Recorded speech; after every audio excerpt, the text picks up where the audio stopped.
Alright, I'm back with another Destiny video, and now that I'm seeing myself on camera, I realize I really need a haircut, because it has been too long and we are back in quarantine lockdown here, so I'm going to have to recruit my very busy wife to get that done. But apologies for that. We'll see how crazy it gets by the end of all this, but we're kind of keep it in check for now. Today I wanted to talk about kind of the direction of the season and where I see things going, kind of where I think they're going and where I hope that they're going. Things are kind of slowing down a bit now. We had the big burst of initial Beyond Light content, and then we had the start of Season of the Hunt. As I said, we've had not a ton, like pretty much nothing happened this past week. There's kind of like one new text-based bit of dialogue from Crow, and there's like things like new exo challenges and a new modifier Empire Hunt, and there's just not that much going on. Next week is Iron Banner, and then there's the Dawning after that. Those aren't really very, very story-driven events usually, so I'm not expecting a whole lot there. My feeling right now is that most of Beyond Light is essentially over. I don't know how many more secrets are kind of lurking in the shadows for Beyond Light. I think we have seen probably like 98% of what the expansion itself has to offer. It was just confirmed by Bungie, I think yesterday, that even though you can keep picking up fragment quests from the Exo Stranger, they don't give you anything except currency that you cannot spend and that will be deleted by the end of the season. So that is essentially confirmation that there are no more fragments coming. Maybe there could be a hidden third aspect coming eventually. But it might just all be being saved for future seasons. Like they're going to add more fragments with each new season to modify things more. I have a whole bunch of questions about this that could probably be a whole different video, but right now, the customization aspect of Stasis doesn't really seem to be fully panned out. Like, don't get me wrong, I really enjoy Stasis. It's just that this idea of like, oh, you can like make your own crazy Stasis builds and stuff, it still seems mostly gear dependent rather than aspects and fragments, because there's only two aspects, so you don't have a choice there at all. And then for the fragments, Warlocks get 4 out of the 6, Hunters can only have 2. So with Warlocks, I mean, you're essentially choosing all of them except the ones you absolutely don't need, whereas Hunters have to pick essentially the 2 best ones, or else they're going to be, way behind. So that's a little weird. I'm hoping for a third aspect before the end of the season, but I'm not going to bank on it. Almost all of the story stuff seems done. I keep running to Clovis Bray every week at reset in the hope that he's going to do something or say something new, but that does not appear to be a thing that is happening. I know he said, mild spoilers for the Lament quest, which if you're watching this video, you've probably done by now, that he wants to meet Banshee at some point, and there's some growing fear that he might try and like take over Banshee's body with like his old, the old memory of himself or the old version of himself, as opposed to the multiple erased Banshee who's kind of his own person now. If that's going to happen, I haven't seen it happen, but the storyline with Anna and Elsie seems pretty resolved, and there are no more, exotics that are coming. Those are all laid out. We have quests for all of them, or paths to get all of them. So that leaves the only real developments happening seem like they're going to be tied to Season of the Hunt.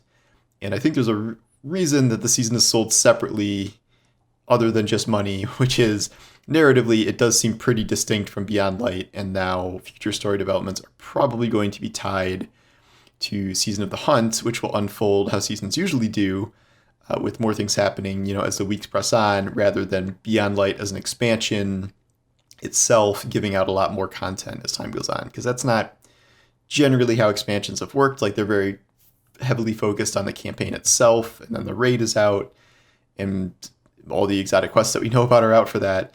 So we have Season of the Hunt, and at the very least, it seems that Crow will get some new personality developments every week with these little text exchanges. I think he's had a different one every week so far.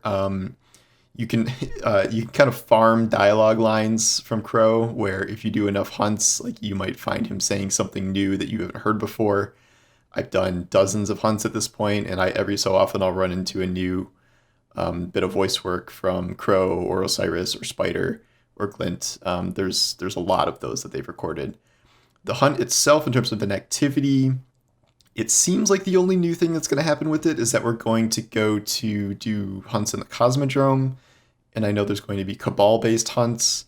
I don't know if those are going to significantly change from the hunts we see now, which are just they're so short. I mean, I understand that seasonal activities are generally not the biggest, but it's funny to like I'm trying to farm rolls of friction fire, and I don't want to use like the mods to make it higher power difficulty. So I'm just like doing the base ones just to see what rolls I get. And it's like one blade barrage kills the boss in 4 seconds. Like that's the entire encounter. And like even the 12-20 ones are not difficult. The only one that's mildly difficult sometimes is the one with the wizard that shoots you into the wall, which can like insta kill you if you're not careful. But besides that, I mean, anything you can burn a boss with, from a super to a heavy to even like a fusion rifle, you can kill all of these bosses in 2 seconds at a reasonable power level. I'm hoping the hunts themselves evolve, but I think it's probably just going to be new locations, and I don't think there's any new loot, so it might just be different bosses with the same loot pool, which I think is 5 weapons total. And I feel like I already kind of have most of the rolls that I want on those weapons. Some of them are not even like that great to begin with. I think there's a lot better SMGs in Friction Fire. I do like the new linear fusion, but I don't know. Like the weapons to farm seem to be the raid weapons, and some of the Europa weapons are actually really good. The seasonal ones, I don't know. We'll see. I am hoping for maybe 1 or 2 more, but I have not seen anything about that, so I don't know what's going to happen. Story-wise, the narrative kind of thrust of the season seems to be about getting to know Crow as a character separate from Uldren, and he's turning out to be obnoxiously wholesome. Like, not actually obnoxious, like I like him, but like that's the point, is you're not supposed to like him because you're supposed to hate Uldren because he killed Cade and was like such a huge dick before. As everyone has pointed out, he is an entirely new character. Pretty much all your memories are completely wiped. When you become a guardian and you're resurrected by a ghost, there seem to be some lingering things he like kind of remembers, and he seems to have kind of an attachment to the Fallen. I guess because they took him in, but also because of his past life when he was essentially, Lord of the Fallen for with his sister for a while, and then he was the savior of the Scorn and all that. So it seems like this is building toward either Crow directly rebelling against Spider or us helping Crow to do that. I do not think we're going to kill Spider like some have said. I think we're going to do some big job, quote unquote, for Spider in order to buy Crow's freedom, or Crow will solicit us to do that or something. This week, Crow said that he really wanted to find a way to help the Wrathborn Helsinki, because he feels bad that we're just like murdering them instead of trying to, cure them from hive corruption. But there's no solution in sight yet. Other story developments, we have seen that cutscene with, I think it's Zavala, Osiris, and then a bunch of Red Legion Cabal, like all hanging out, talking about something. So it feels like when the Wrathborn come to infect the Cabal in future weeks, that we might actually start interacting with the Cabal for the first times. Granted, we're always talking to Callus and stuff, but Callus is just trolling us constantly, and we haven't really had a tactical alliance with the Cabal.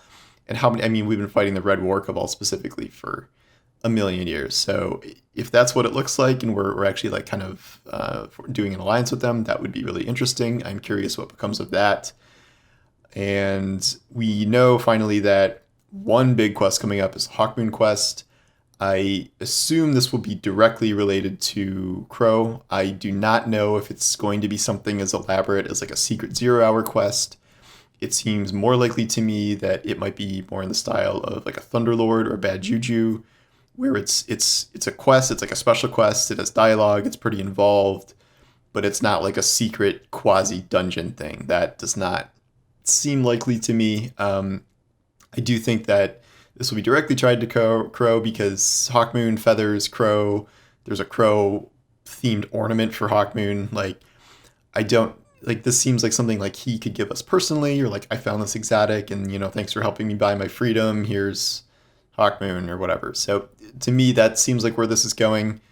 I don't know where we're gonna end up with Spider at the end of all this because like we're always on kind of shaky ground with Spider, but I do find it hilarious that like I keep running the Spider strikes and stuff with Broodhold, and like how Spider treats us like one of his minions, like we're Crow too, and like we're just like his hitman, like working for him when like we're probably one of the most powerful living things on Earth and could kill kill Spider and all his fallen like instantly if we really wanted to. So it's a little hard to take his threat seriously. I guess his threat in this case is that if we start liking Crow, he has the power to essentially kill Crow at any given time by blowing up his ghost. But yeah, I do think this is all ending with Crow being freed from Spider's grasp. And yes, it might turn out to be the fact that he ends up being our new Hunter Vanguard. I do not think that that role is going to go to Shahan, who seems more of just a New Light intro person. In the New Light quest, they do make specific mention about how no one wanted to take up the role of Hunter Vanguard because everyone was still sad about Cade and no one really wanted the spot. The whole Vanguard Dare thing about how the person who kills Cade is supposed to be Hunter Vanguard. I don't know if they're going to cite that or not. I think they will because I think we've heard Zavala mention that in the lore before. I think it would be kind of weird to take this very, very new Guardian who's like still trying to figure out how to even use the light to kind of be in charge of all hunters or whatever. But this seems like one of those things that like fans have been talking about and suggesting for such a long time that Bungie's probably just going to manifest it in some way. I don't know if that'll happen at the end of this season or if it might happen over the course of the year. But it does seem likely that this is probably where we're headed because I can't think of any other candidates for Hunter Vanguard. And it's been, over 2 years now since Cade died, and they got to resolve that at some point. Oh, and finally, before I forget, the last development I can see happening is rebuilding the tower. A week or so ago, someone pointed out to me that there is now construction scaffolding around the tower that was not there last season. It is not evolving week to week from what I can see. It's not like a weekly thing you can check in on apparently, but there are lots of little clues that we may end up rebuilding the tower and heading back there. There's part of the Iron Banner quest next week is called, I think it's literally called like rebuilding the tower or something like that. Or no, it's like a tower reborn, I think is the quest name or one of the steps. And then Pete Parsons has been giving all these interviews lately and talking about how they healed the Traveler and like they want it to feel like people are coming home to like the destiny they knew. And I mean, what else says home more than returning to the tower? And just narratively, it makes sense. It's been, years since the Red War. They really should have repaired the tower by now. And they've taken all the old story content out that was in the Destroyed Tower, 0 Hour, and the campaign. So there's not even missions taking place like in that space anymore. So I don't think there's like a real reason to go back to the old tower, like other than just moving the vendors around. I mean, I wouldn't not like seeing it. Like, sure, I have good memories of the old tower. I don't know if there's like a gameplay purpose to it or how that's going to work. But the current towers are a little weird or whatever it's called, the last city. Like they took all they killed, well, not killed off, but they took away all the faction vendors. Ada's gone. The little Callus robot's gone. Like, it's shifted around a bit. Cade's gone. Like, so I can see them kind of restructuring everything to be in the new tower just for kind of a change of pace and just to be, something that people like to see again as they bring in other Destiny 1 content to the game. This went on a lot longer than I thought, so I'm going to wrap it up. And that's just kind of where I see things heading. I didn't even know if I was going to have anything to talk about today since I'm not doing much in the actual game itself, but yeah, I don't know. I always like talking about story stuff, so here we are. We have TWAB later today. I don't know what I'm expecting from it. We'll see. They're revealing Dawning armor and stuff as part of the charity drive, so go donate to that if you can. And yeah, I will see you guys next time, and thanks for watching.